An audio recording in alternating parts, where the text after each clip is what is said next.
Hello everyone, আসসালামু আলাইকুম। বলতে বলতে না ঈদের ছুটিটা একদম শেষ হয়েই গেল। আর কিভাবে যে এত লম্বা একটা ছুটি শেষ হলো আমি না বুঝতেই পারলাম না। ঈদের আগে না ঈদ আসবে আসবে ঈদের ছুটির যে একটা আনন্দ, এই আনন্দটা না বলে বোঝানোর মতো না। আবার ঈদের ছুটি শেষ হয়ে গেলে ঈদ শেষ হয়ে গেলে না একটা যে খারাপ লাগা কাজ করে সেটা না বলে বোঝানোর মতো না। এত বেশি খারাপ লাগে আমার কাছে।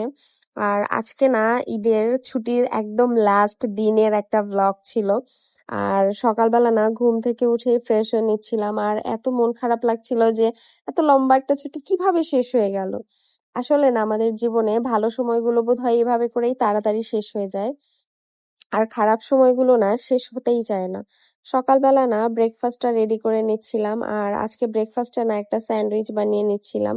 আর এই স্যান্ডউইচটা না খেতে এত বেশি ক্রিমি আর এত বেশি মজা, কি বলবো বলে বোঝানো যাবে না। এটা যেহেতু সস আর মেয়োনিজ অ্যাড করা ছিল তাই আমি আর এক্সট্রা করে সস মেয়োনিজ অ্যাড করি নাই, শুধু টমেটো আর হচ্ছে শসা অ্যাড করেই নিয়েছিলাম।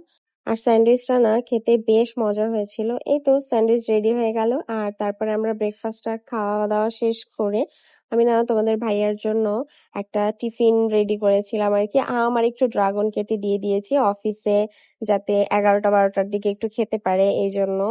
আর তারপরে না তোমাদের ভাইয়া অফিসে চলে যাওয়ার পরে আমি একটু রান্না বান্না করছিলাম আর আজকে রান্না করে নিচ্ছিলাম একটু কাতলা মাছ আলু দিয়ে একদম মাখা মাখা ঝোল ঝোল করে রান্না করেছিলাম।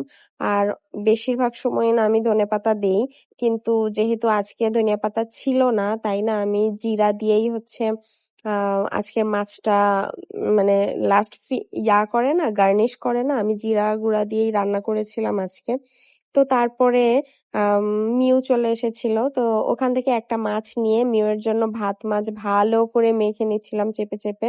আর এই যে দেখো মিউকে এই বাটিটা আমি খেতে দেই। আর মিউ না অনেক মজা করে মাছ ভাত মাখা খায়। আর এই যে দেখো এখন না মিউকে জাস্ট মিউ বলে একবার ডাক দিলেই হয়, ও না চলে আসে।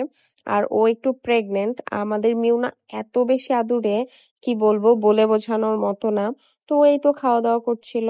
আর দেখো একটা মজার জিনিস দেখাই, মিউকে না মাঝে মাঝে আমি বারান্দায় রেখে দরজাটা চাপিয়ে দিই আর ও না এভাবে নিজে নিজে দরজা খুলে বের হয়ে আসে।